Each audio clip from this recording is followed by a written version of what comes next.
आज चाहिँ बयरसँग नुन खोर्सानी हानी है साथीहरू। सो हेलो फ्यामिली, सबैजना सन्चै हुन्छ होला। म पनि एकदमै सन्चै नै छु। बिहानै उठेर त आफ्नो काम गर्नै पर्यो। त्यस पछाडि म लागे ओछ्यान उठाउनतिर। अनि ओछ्यान उठाइसकेर चाहिँ तल गएर यसो हेरेको भात दाल चाहिँ पाकिसकेछ। अनि म पनि पानी तताएर 1 ग्लास पानी लिएर किताब लिएर चाहिँ छततिर लागे पढ्नको लागि। अनि तातो पानी खाँदै चाहिँ म 1-1.5 घन्टा पढ्नतिर लागे। अनि पढिसके पछाडि चाहिँ अब यसो काम पनि गर्नु पर्यो भनेर चाहिँ अब चप्पल धुनतिर लागे।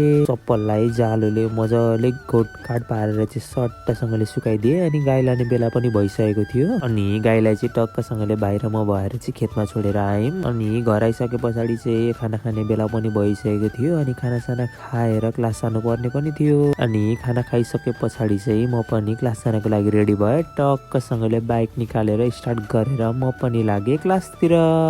भन्दा भन्दै म पनि क्लास पुगिसकेको थिएँ। अनि क्लास लिएर चाहिँ अब घर जाने बेला पनि भइसकेको थियो। अनि घर फर्किँदाखेरि चाहिँ त्यहाँ हाम्रै घर छेउमा रहेको जङ्गलमा रहेको पोखरीमा चाहिँ माछा मार्दै हुनुहुँदो रहेछ। अनि म पनि एकछिन त्यहाँ गएँ। अनि माछा मारेको हेरेँ। अनि मामालाई पनि टक्कसँगले भेटेर एकछिन गफगाफ गरेर म पनि निस्केँ घर जानलाई। अहिले त्यहाँ चाहिँ सबैजनाले माछा मार्न पाउने भनेर चाहिँ फ्रीमा माछा मार्न मिलिरहेको थियो। अनि म पनि जाउँ कि भने तर पानी धेरै भएकोले गर्दाखेरि मलाई जाने मुडै चलेन।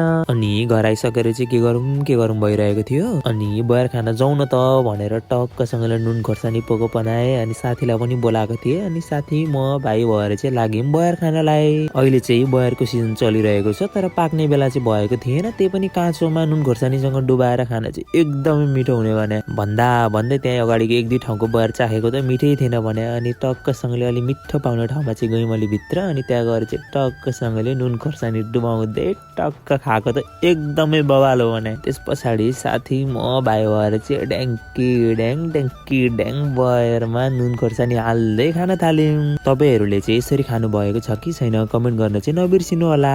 अनि छेउछेउको बयर चाहिँ सकिसकेको थियो। अनि अलि माथि थियो र ढुङ्गा हान्न भाइ भनेको त कहाँ गएर लाग्दिरा भने। अनि एकछिन बेर चाहिँ त्यहीँनिर यताउता गर्दै रमाइलो गरियो। अनि त्यस पछाडि साँझ पनि परिसकेको थियो। अनि बाहिरतिरको पनि 1-2 ठाउँको चाहिँ बयर पाकेको रहेछ। त्यहाँ गएर पनि 1-2 बयर चाख्यो। अनि हामी पनि लाग्यो घरतिर।